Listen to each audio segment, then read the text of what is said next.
नमस्कार, आप देख रहे हैं हिंदी खबर में हूं आपके साथ अमित शर्मा। इस वक्त की एक बड़ी जानकारी आपको हम देते हैं। ऋषिकेश का एक वीडियो सोशल मीडिया पर जमकर वायरल हो रहा है। बिल्डिंग की चौथी मंजिल से लटकी है एक महिला को कड़ी मशक्कत के बाद नीचे उतारा गया।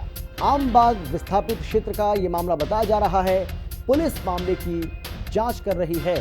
हालांकि पुलिस का यह कहना है कि उसे इस बारे में कोई जानकारी भी नहीं है, यानी कि पुलिस मामले की जानकारी से इनकार कर रही है।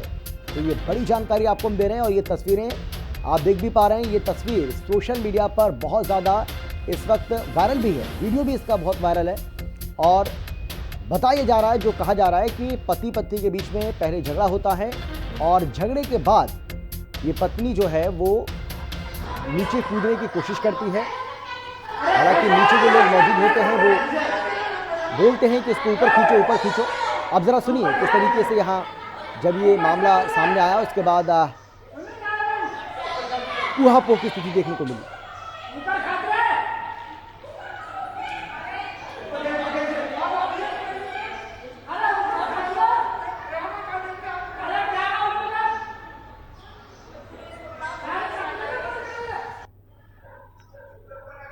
अरे ऊपर करो, मर जाएगी वो। खींचो उसे मिलके सब।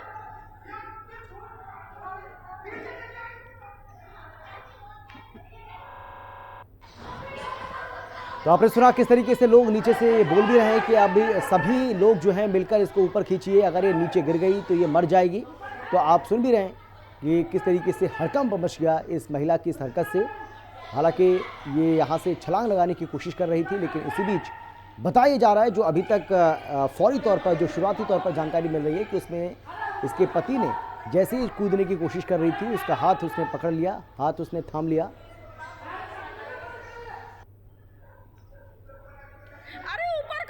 और हमारे संवाददाता विपिन नागी हमारे साथ हैं इस खबर पर ज़्यादा जानकारी और बातचीत के लिए।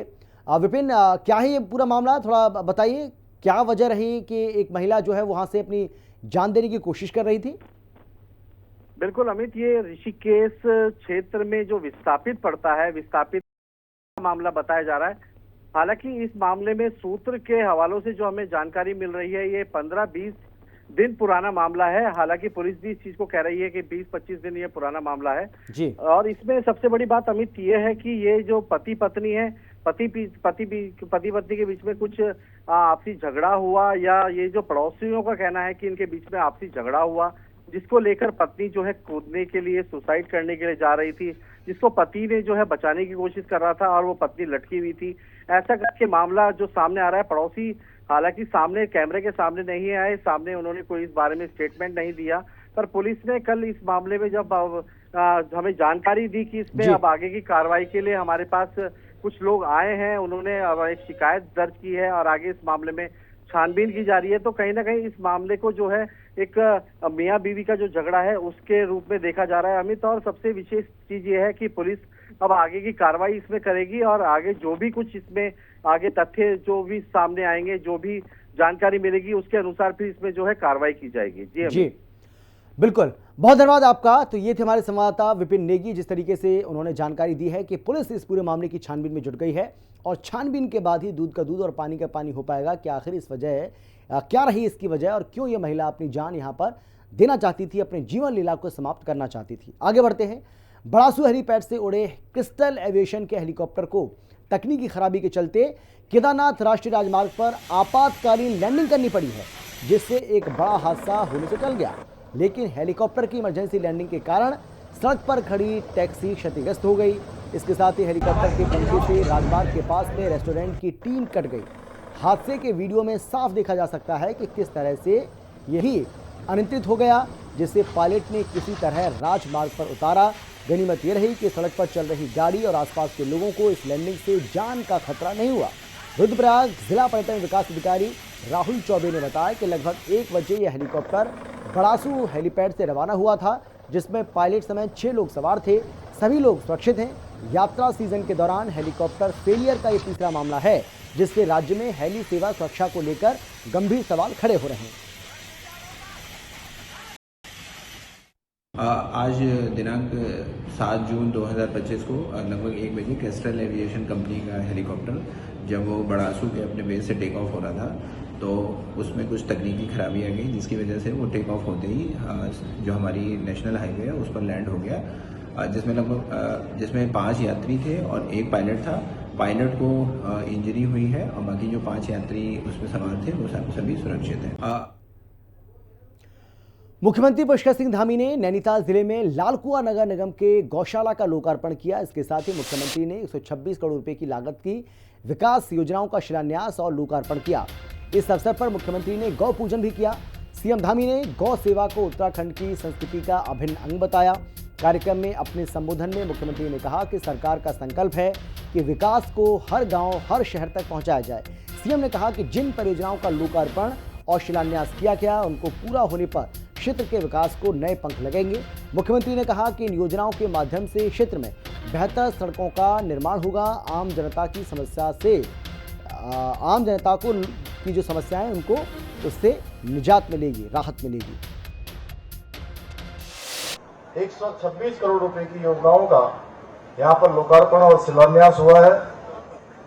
आज के इस अवसर पर हम शिक्षा, सड़क, चिकित्सा, सिंचाई, सीवरेज, सौंदर्यीकरण एवं नगर विकास की विभिन्न विकास परियोजनाओं के लोकार्पण और शिलान्यास के साथ ही बहुत जो शानदार काम हुआ है यहाँ पर, और जिसके पुण्य के हम सब थोड़े थोड़े अंश के भागी बनेंगे, क्योंकि गौ माताओं के लिए, निराक्षित गौवंश के संरक्षण के लिए आज हम सब ने यहाँ पर मिलकर गौशाला का लोकार्पण भी किया है। मुझे पूरा विश्वास है कि ये सभी योजनाएं न केवल क्षेत्र की आधारभूत सुविधाओं को सशक्त बनाने में सहायक सिद्ध होंगी, बल्कि नागरिकों को बेहतर सुविधाएं उपलब्ध कराने के साथ ही इस क्षेत्र की विकास की गति को और तेजी प्रदान करेंगी। मुख्यमंत्री पुष्कर सिंह धामी रविवार को मंगलौर विधानसभा के लिब्बरहेड़ी पहुंचेंगे, जहां बीजेपी नेता करतार सिंह भड़ाना और किसानों की ओर से राज्य में यूसीसी पारित होने पर रैली का आयोजन किया जा रहा है। सीएम के आगमन को लेकर जोरों पर तैयारियां चल रही हैं। राज्य आपदा प्रबंधन के उपाध्यक्ष विनय रोहेला और पूर्व कैबिनेट मंत्री स्वामी यतीश्वरानंद ने रैली स्थल पर पहुंचकर तैयारियों का जायजा लिया। रैली में हजारों की संख्या में किसान मुख्यमंत्री पुष्कर सिंह धामी का आभार जताएंगे। इस मौके पर मुख्यमंत्री धामी किसानों को सौगात देंगे।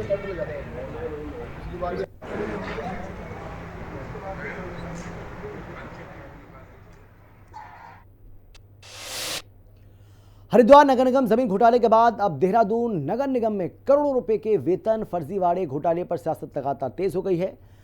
नगर निगम में स्वच्छता समितियों के नाम पर वेतन के जरिए करोड़ों रुपए के घोटाले का यह मामला जनवरी 2024 में सामने आया था, लेकिन जांच में घोटाले की पुष्टि के बावजूद मुकदमा दर्ज नहीं किया गया। अब इस मामले पर दायर याचिका को लेकर हाईकोर्ट के जवाब तलब करने पर आनंद फानन में मुकदमा दर्ज किया गया। वहीं वेतन फर्जीवाड़ा घोटाले को लेकर कांग्रेस ने सरकार पर निशाना साधा है। देहरादून नगर निगम में वेतन घोटाला, कांग्रेस ने सरकार पर हल्ला बोला। स्वच्छता समितियों के नाम पर करोड़ों का फर्जीवाड़ा, मुकदमे में देरी क्यों की, कांग्रेस ने सवाल दागा। देहरादून नगर निगम में सामने आए करोड़ों रुपए के वेतन फर्जीवाड़ा घोटाले पर सियासत गर्मा गई है। घोटाला नगर निगम की मोहल्ला स्वच्छता समितियों में 99 फर्जी कर्मचारियों के नाम पर वेतन उठाए जाने से जुड़ा हुआ है, जो 5 सालों तक लगातार चलता रहा। इस फर्जीवाड़े से सरकार को लगभग 9 करोड़ रुपए का चूना लगाया गया। गौरतलब है कि यह मामला जनवरी 2024 में सामने आया था, जब तत्कालीन डीएम के आदेश पर मुख्य विकास अधिकारी ने जांच शुरू की थी। जांच में पुष्टि हुई कि 2019 से 2023 तक फर्जी नामों से वेतन निकाला गया। दून नगर निगम में 2019 में 100 मोहल्ला स्वच्छता समितियों का गठन, हर समिति में अध्यक्ष, सचिव और कोषाध्यक्ष नामित किए गए। समिति को कर्मचारियों का वेतन वितरित करने की जिम्मेदारी सौंपी गई। जांच में सामने आया कि नवंबर 2023 तक कर्मचारी संख्या 985 थी, दिसंबर में 921 रह गई। फिजिकल वेरिफिकेशन के दौरान 99 कर्मचारी पूरी तरह फर्जी पाए गए। वेतन की औसत राशि 15,000 प्रति कर्मचारी हर महीने के हिसाब से भुगतान हो रहा था। हर माह 14.85 लाख और 5 सालों में लगभग 8.91 करोड़ का फर्जी भुगतान हुआ। फर्जी कर्मचारियों की पुष्टि समिति द्वारा सत्यापित सूची के आधार पर हुई। सत्यापित सूची पर अध्यक्ष, सचिव, कोषाध्यक्ष के हस्ताक्षर मौजूद थे, जिनकी मिलीभगत से हुआ वेतन भुगतान। जांच में घोटाले की पुष्टि के बावजूद राजनीतिक दबाव और प्रशासनिक उदासीनता के चलते कोई कानूनी कार्रवाई नहीं हुई। इस मामले पर अधिवक्ता विकेश नेगी ने हाईकोर्ट में जनहित याचिका दायर की, जिस पर हाईकोर्ट ने 23 मई 2025 को राज्य सरकार से जवाब मांगा। हाईकोर्ट के जवाब तलब करने पर आनन फानन में नगर निगम हरकत में आया और शहरी कोतवाली में मुकदमा दर्ज कराया गया। नगर निगम के उप नगर आयुक्त की तहरीर पर दर्ज एफआईआर में स्वच्छता समितियों के अध्यक्ष, सचिव और कोषाध्यक्ष की भूमिका की जांच की जाएगी कि पैसा कैसे गया, क्या गया। कई लोगों का तो ऐसा था कि नाम, मान लो हमारा नाम उसमें डाला हुआ है और पैसा काम करवा रहे किसी और से, मान लो हमारे 15,000 रुपये आने हैं, वो उसे 3-4 हज़ार में वो काम करवा रहे थे और वो पैसा बाकी सब गबन हो रहा था और बाकी तो कई लोग मिले। तो इसकी जब जांच इन्होंने कमेटी बनाई, ये 2 साल तक लगातार इसको ऐसे घुमाते रहे। अब उसके बाद हमने हाई कोर्ट में ये पीआई फाइल करी स्वच्छता समिति की और 18 मई 2025 में, और कोर्ट ने इसमें लगाई थी 6 जून की, वो इनसे रिपोर्ट मांगी थी आपने क्या करा जी। और तो 5 तारीख की रात को इन्होंने 9 बजे वो स्वच्छता समिति वाले मामले में मुकदमा लिख दिया। इस घोटाले को लेकर कांग्रेस ने सरकार को आड़े हाथों लिया। कांग्रेस का कहना है कि बीजेपी की ट्रिपल इंजन की सरकार में हर जगह भ्रष्टाचार किया जा रहा है। कांग्रेस ने सवाल दागा है कि भ्रष्टाचार के खिलाफ प्रदेश सरकार इतनी ही सजग है तो इस मामले पर मुकदमा दर्ज करने में इतनी देरी क्यों की गई। वहीं बीजेपी का कहना कि जहां भी भ्रष्टाचार सामने आ रहा है सरकार उस पर एक्शन ले रही है और दून निगम घोटाले में भी जिसने गड़बड़ी की है उस पर कार्रवाई की जाएगी। देखिए, स्वच्छता समितियों के नाम पर जो घोटाला नगर निगम में हुआ है वो भारतीय जनता पार्टी के elected board, Bharatiya Janata party के मेयर साहब के नेतृत्व में जो बोर्ड चल रहा था उसमें इसका खुलासा पहले ही हो गया था। पहले ही पता लग गया था कि इतना बड़ा घोटाला हुआ, उसकी जांच हुई, जांच के बाद जांच रिपोर्ट गई। अब मुकदमा करते करते करते 3 साल लग गए। आप निश्चिंत रहिए, अगर नगर निगम में कोई भी घोटाला हुआ, देहरादून नगर निगम में, महानगर पालिका में अगर घोटाला कोई हुआ है और उसमें जो लोग भी दोषी हैं, सरकार निश्चित रूप से उनके खिलाफ कार्रवाई करेगी। मुख्यमंत्री का ये संकल्प है, इस प्रदेश को भ्रष्टाचार मुक्त प्रदेश बनाना है और जो भी भ्रष्टाचारी इस प्रदेश में भ्रष्टाचार करेगा निश्चित रूप से उसके खिलाफ कार्रवाई होगी। दून नगर निगम में 2019 से 2023 तक किए गए इस घोटाले के दौरान बीजेपी के मेयर रहे, बीजेपी का ही निगम बोर्ड में रहा। ऐसे में करोड़ों के इस घोटाले को लेकर तत्कालीन बोर्ड पर भी सवाल खड़े हो रहे हैं। 2 साल तक चुप्पी के बाद कोर्ट में याचिका के बाद अब इस मामले में मुकदमा दर्ज किया गया। अब देखना होगा कि जांच में हरिद्वार नगर निगम की तरह दून नगर निगम में भी भ्रष्टाचार के दोषियों पर सख्त कार्रवाई की जाती है या मामला जनप्रतिनिधियों से जुड़ा होने के कारण इसे और लटकाया जाता है। देहरादून से संवाददाता शुभांगी भट्ट और दीपिका भंडारी के साथ ब्यूरो रिपोर्ट, हिंदी खबर। विधानसभा चुनाव से पहले एक बार फिर से कांग्रेस ने बड़ी अंतर्कलह देखने को मिल रही है। पूर्व कैबिनेट मंत्री हरक सिंह रावत और पूर्व सीएम हरीश रावत के बीच जुबानी जंग शुरू हो गई है। एक ओर जहां हरक सिंह रावत ने हरीश रावत के चुनाव लड़ने के ऐलान को लेकर तंज कसा, तो वहीं दूसरी तरफ हरीश रावत ने 2016 का जिक्र करते हुए हरक सिंह रावत पर वार किया। हरीश रावत ने 2016 का जिक्र किया जब कई कांग्रेसी बीजेपी में शामिल हो गए थे। हरीश रावत ने हरक सिंह रावत के लिए कहा कि उनको कांग्रेस को 1 सीट जिताने के लिए अपने पराक्रम का उपयोग करना चाहिए, लेकिन उनके कुछ गुर्गे हैं जो पार्टी के खिलाफ बयानबाजी कर रहे थे।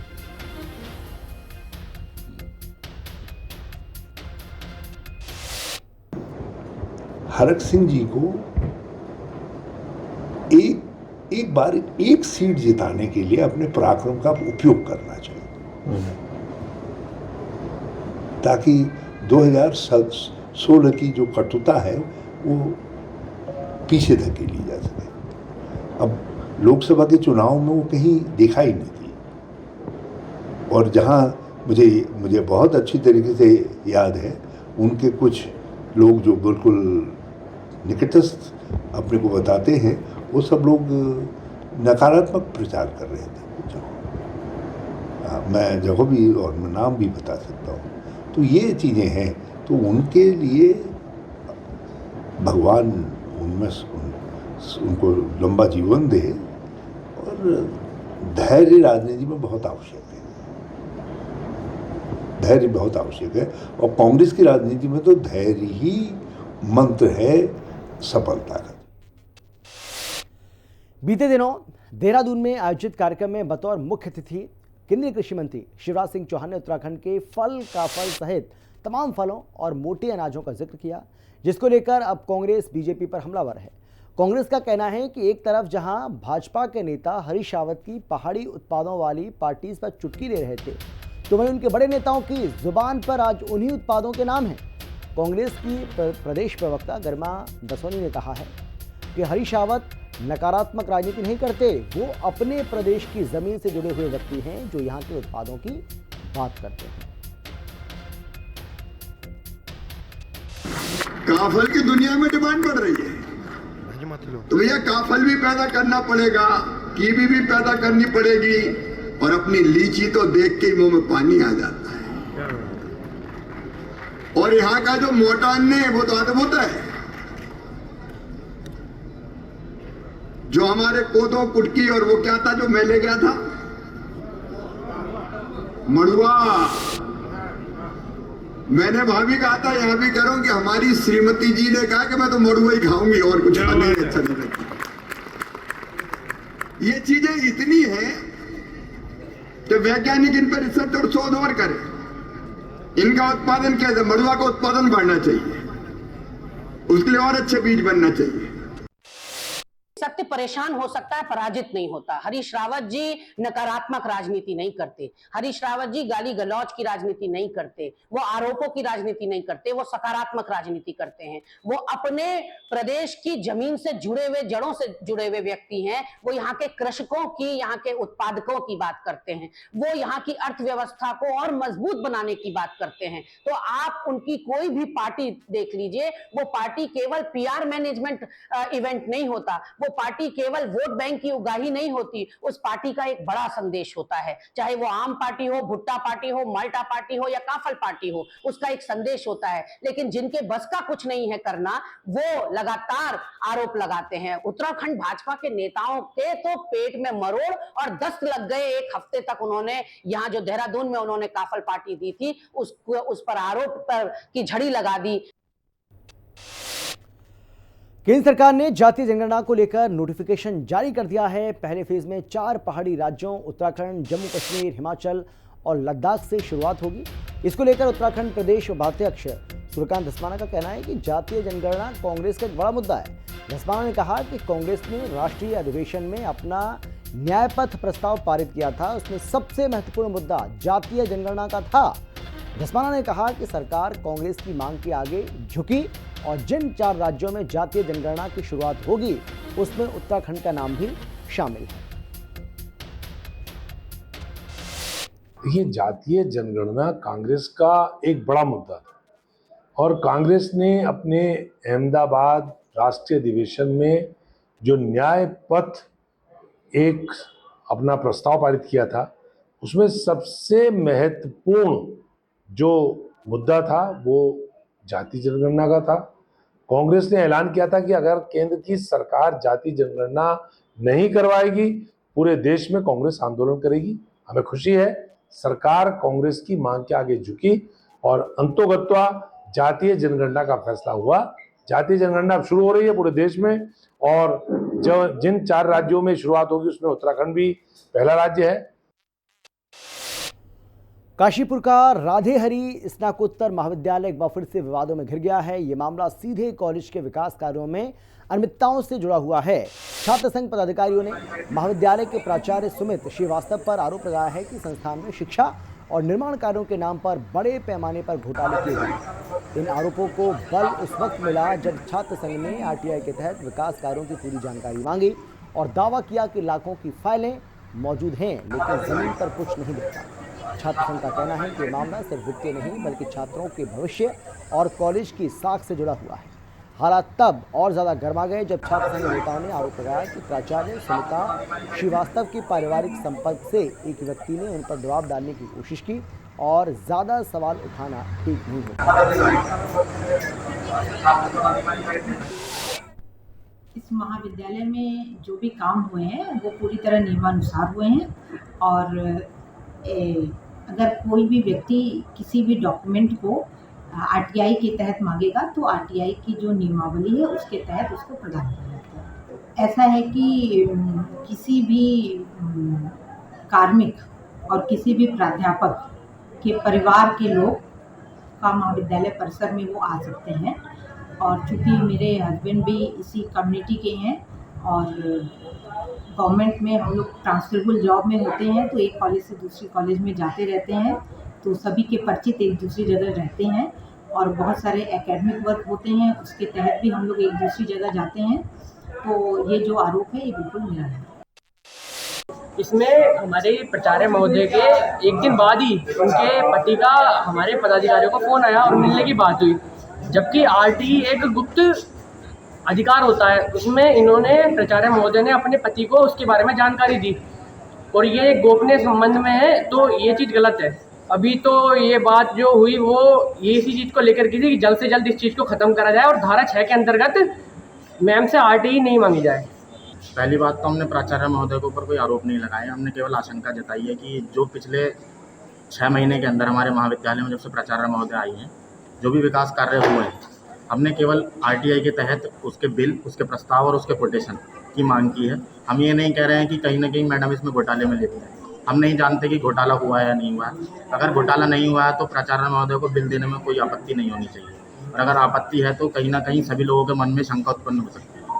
तो अगर आरटीआई के तहत हमें बिल मिल जाते हैं उसके बाद भी कुछ कहा जा सकता है कि घोटाला हुआ है या नहीं है। और एक चीज़ ये है कि हमारे जो छात्र संघ पदाधिकारी अध्यक्ष है, कोषाध्यक्ष है, उपाध्यक्ष है, कल इन लोगों के पास प्राचार्य महोदय के हस्बैंड जो कि श्रीदेव सुमन यूनिवर्सिटी में प्रोफेसर है हिंदी विभाग के।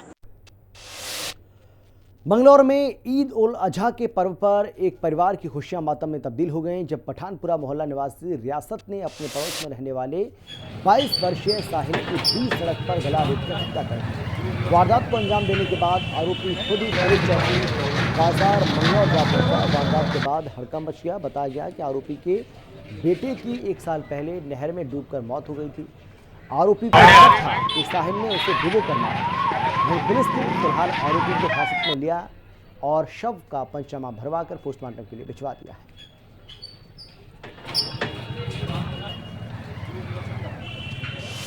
मिली ये कस्बा चौकी क्षेत्र में एक व्यक्ति ने दूसरे एक बच्चे का गला रेत के उसकी हत्या कर दी, तो घटनास्थल पर आए हैं और एट द स्पॉट ही शायद वो जो मृतक था उसकी डेथ हो गई थी और अभी बॉडी मोर्चरी में है। बाकी हम देख रहे हैं कि क्या कारण थे, किस लिए थे। जो व्यक्ति जिसने घटनाक्रम किया वो हमारी एक्सेस में है, उसको हमने पकड़ लिया है। मुकदमा दर्ज करके आगे की लीगल कार्रवाई जो है वो की जा रही है। इसमें कुछ ऐसा प्रकरण अभी बताया जा रहा है कि 1 साल पहले जो जिसने मर्डर ये आज घटना की है उसका कोई बेटा एक्सपायर हुआ था पानी में डूब करके, उसको लेके कुछ कंसर्न था, तो उसमें हम आगे काम करें। गिरफ्तार वही मैंने बताया, वो हमारे एक्सेस में है, हमारी पहुंच में है, जो मेन अभियुक्त है। बाकी उसमें अभी हम जो लीगल कार्रवाई वो की जा रही है। नशा मुक्त देवभूमि अभियान के तहत चलाए जा रहे चेकिंग अभियान के दौरान लक्सर पुलिस ने जसोधरपुर गांव में 2 मेडिकल स्टोरों पर छापेमार कार्रवाई को अंजाम दिया और भारी मात्रा में नशीली कैप्सूल बरामद किए। पुलिस ने दोनों मेडिकल स्टोर संचालकों को गिरफ्तार कर लिया है। पुलिस क्षेत्र अधिकारी नताशा सिंह ने बताया कि नशा कारोबार की कमर तोड़ने के लिए विशेष अभियान चलाया जा रहा है, जिसके तहत पुलिस ने ये कार्रवाई की।